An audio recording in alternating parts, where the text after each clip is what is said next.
Isn't it neat to hear how God's changing lives? Well, I've been a pastor for 25 years, and I want to give you 5 reasons why I'm excited about this school. First of all, I believe it's going to provide the opportunity for people to go deeper with Christ, and that's always a good thing. You know, I refer to the Christian life in the Bible like the ocean. There's water shallow enough for a brand new believer to wade in, and there's waters deep enough for the most experienced scuba diver to never get to the depths of. And I believe this school is going to provide both at all levels of maturity. Second, it provides those who are feeling a call to ministry the opportunity just to get their feet wet in theological and ministry training. I was called to the ministry when I was a student at the University of Georgia in the 1980s.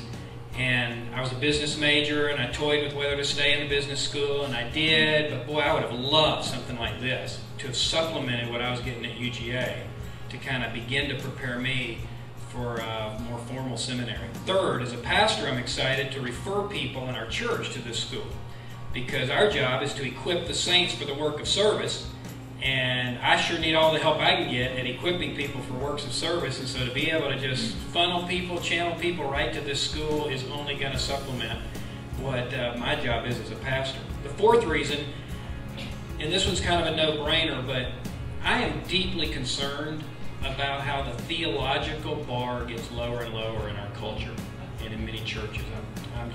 I'm sobered and grieved by some of the teachings that I hear today from what supposedly are solid churches.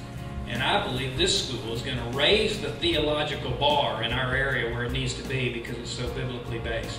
And then fifth is just, I believe our local churches are going to benefit tremendously from this, because as we've heard already, they come in here to get trained, and they go right back to the church and the community to serve. And so if you're in a local church and you send people there, your church is going to get blessed, because these students are going to come out and serve in your children's ministry, and worship ministry, and media ministry, and small group ministry, and counseling ministry. And we're all going to benefit through that.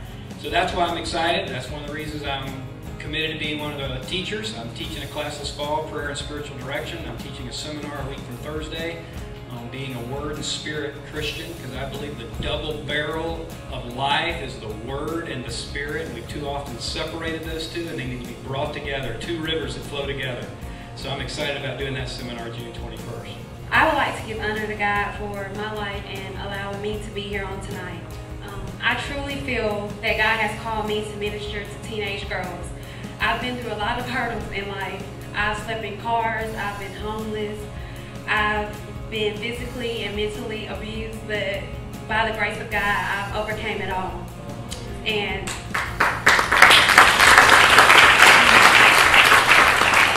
my biggest problem in life was trying to fill this void, and I was looking for it in the outside world, and I couldn't find it. I tried so many things, and one day God began to move in my heart.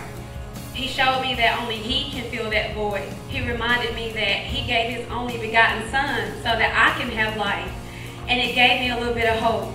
So I decided to try God and His Word, since I had tried everything else. And ever since that day, I've been so in love. In order for me to successfully achieve my calling into the ministry, God has given me a vision for me to attend this school, so that I may become equipped for every battle and learn effective ways to empower other young women, so that they can experience that same love that I have from God.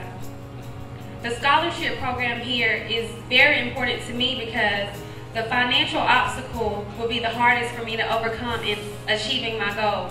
However, I'm still trusting in God's Word that He will give me the desires of my heart.